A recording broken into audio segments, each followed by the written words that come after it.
Ay mapagpalang araw. Kung inyong kaibigan kay Jesus, Brother Manny Bautista, minsan pa salita ng Diyos ay ating matutunghayan, ating mababasa, ating malalaman na nakasulat po dito sa Magandang Balita Biblia. Ang nakalagay po rito ay ito, sa baba. Yan. Buksan ang iyong isip at puso at maging mabunga. Napakaganda. Buksan daw po ang isip at puso. Siyempre, pagdating sa salita ng Diyos, dapat bukas ang puso mo. Bukas ang isip mo. Pero lang kasimple po yun. No. Pero bago tayo papalahot, manalangin tayo upang gabayan tayo ng Diyos.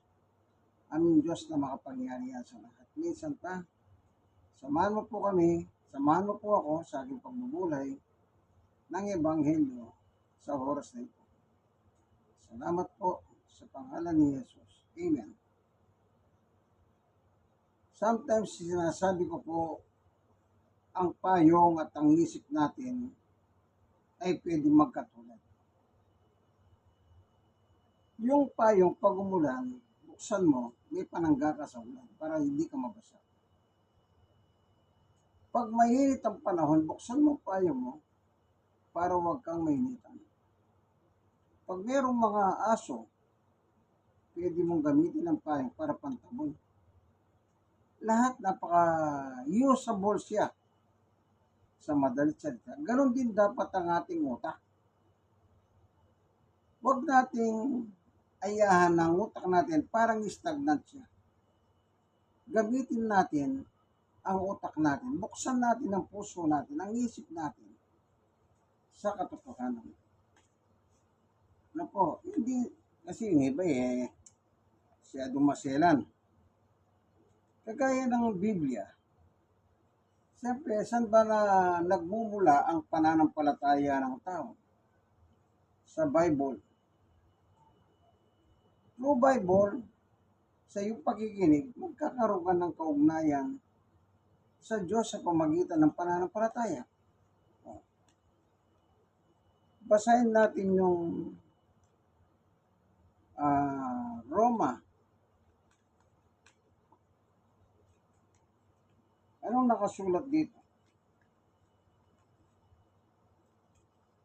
Itong Bible na ito, bigay ni Brother Hachi kahapon. Kasi po, ang trabaho niya sa pumipick up sila ng basura. Marami sila nakikita na napupulot ba? At napulot niya, ito nga. And medyo nabasa pa nga, kaya medyo kumulog ito eh. Biblia, buo. Old and New Testament. Roma 10:17, ganito po ang ating mababasa. Kaya't ang pananampalataya ay bunga ng pagkikinig. At ang pagkikinig naman ay bunga ng pangangaral tungkol kay Kristo. Kailangan ang aral ng nangangaral na dala ay walang iba kung hindi ang ating Kristo. Sino yung Kristo na tinutukoy po? Ang Kristo po at na tinutukoy ay walang iba kundi tignan natin dito sa Gawa. Chapter 5. Ganito po ang nakasulat sa verse 42. At araw-araw sa templo at sa mga bahay-bahay, walang tigil silang nagturo at nangaral ng magandang balita tungkol kay Jesus, ang Kristo. Sino po yung Kristo? Walang iba kundi ang ating Panginoong Yesus. Ano po bang ibig sabihin ng Kristo? Tagapagligtas. Tagapagligtas. Dito pa rin sa Gawa 4:12. Ganito ang mababasa naman natin. Sa kanya lamang matatagpuan ang kaligtasan sapagkat walang ibang pangalan sa buong daigdig na ibinigay ng Diyos sa mga tao upang kayo upang tayo'y maligtas. Walang ibang pangalan. Anong pangalan ang binigay ng Diyos? Jesus. Ang sabi ng ipinanganak si Jesus ni Santa Maria, ang sabi diyan ay papangalanan mo siyang Jesus. Okay, basahin natin sa San Mateo chapter 1. Ganito naman ang nakasulat.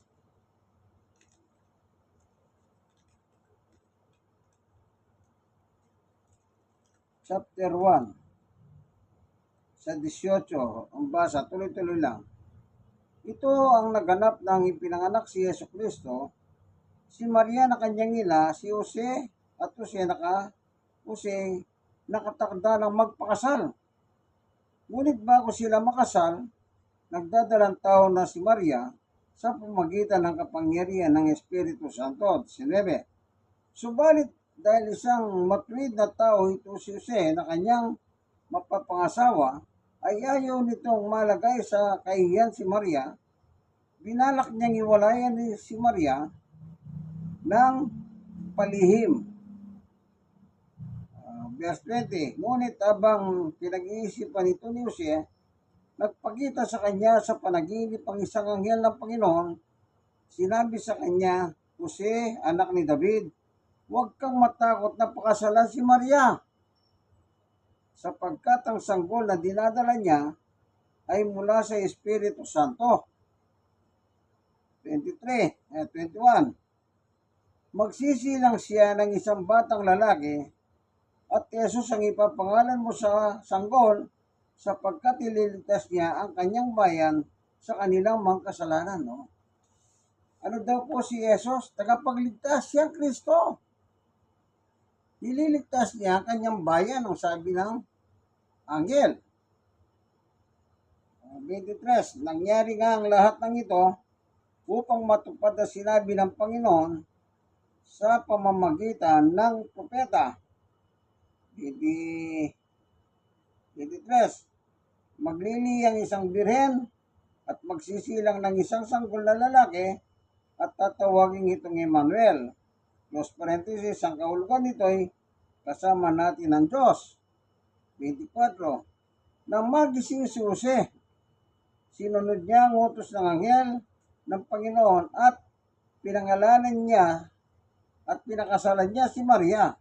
25. Ngunit hindi niya sinipigan si Maria hanggang magsilang ito ng isang anak na lalaki at Jesus nga ang pinangalan ni Jose sa sanggol. Yan. Sino ang Jesus na tinutukoy po? Tagapagligtas. Kaya ibig sabihin ng Kristo, tagapagligtas. Tingnan pa natin dito sa Mateo pa rin.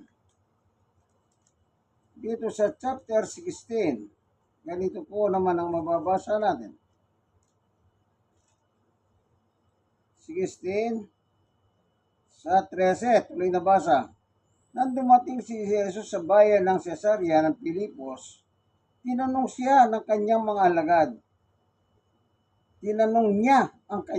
alagad, sino raw ang anak ng tao ayon sa mga tao? 14. Sumagot sila. Sabi po ng ilan, kayo si Juan na tagapagbautismo. Sabi po naman po ng iba, kayo si Elias.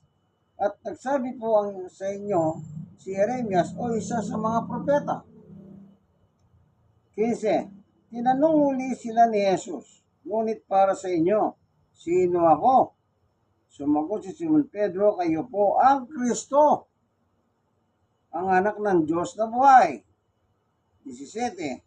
Sinabi sa kanya ni Jesus, pinagpala ka, Simon na anak ni Jonas, sapagkat ang katotohanan ito ay hindi inihayag sa iyo ng sino man tao, kundi ng aking Ama na nasa langit.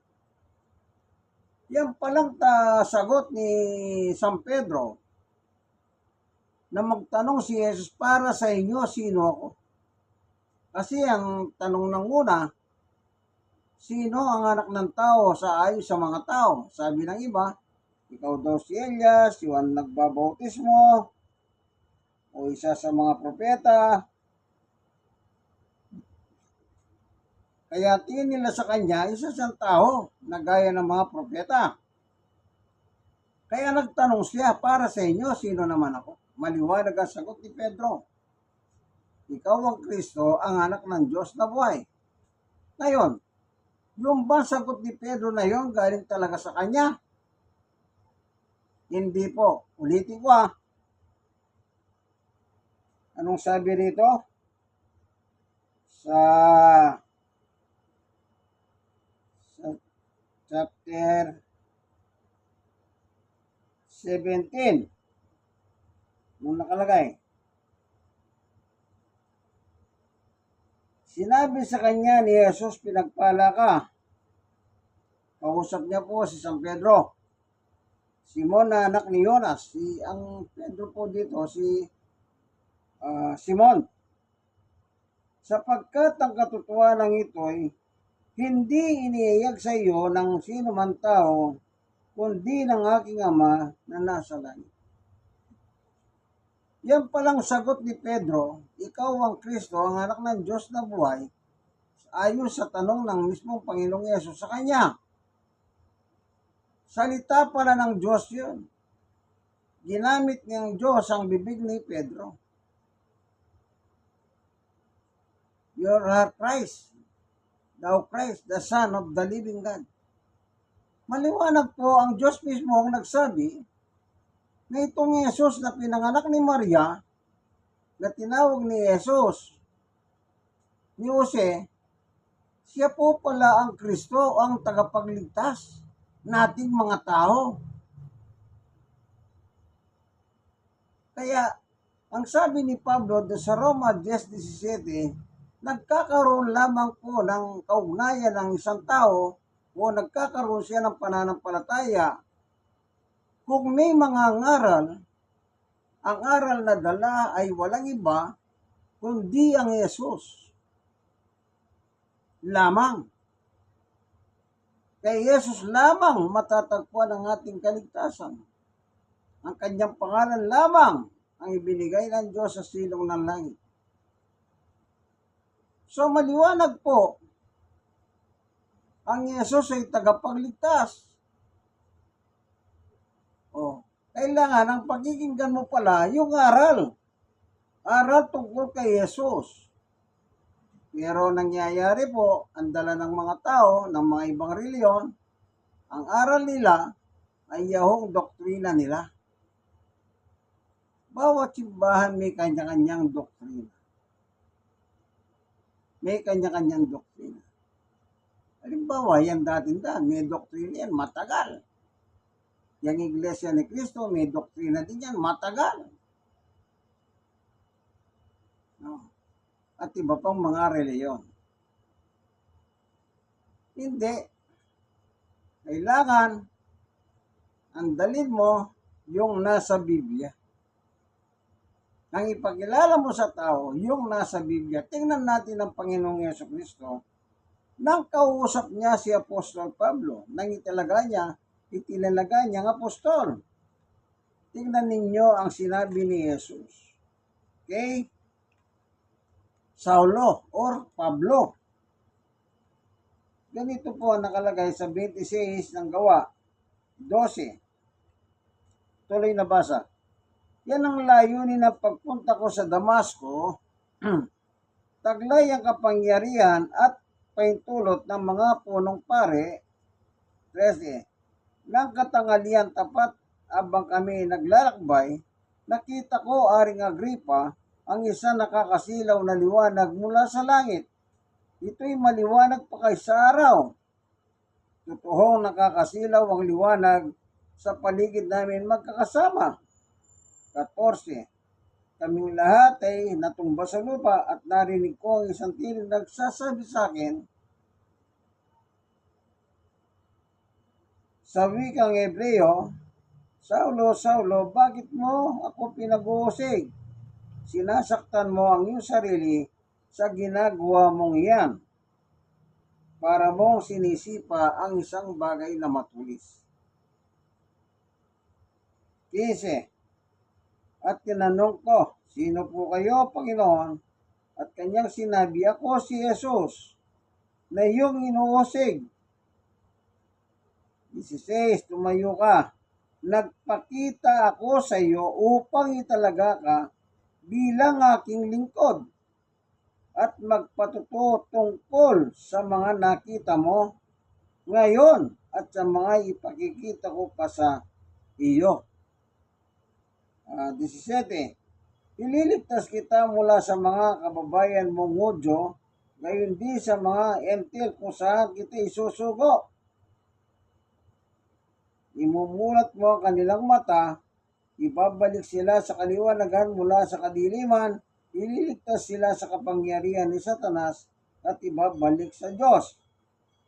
At sa pamamagitan ng pagsampalataya nila sa akin, sila'y patatawarin sa kanilang magkasalanan at mabibigyan ng lugar kasama ng mga taong ginawang banal ng Diyos. Anong sabi ni Jesus kay Pablo? Ipatutuho mo ako.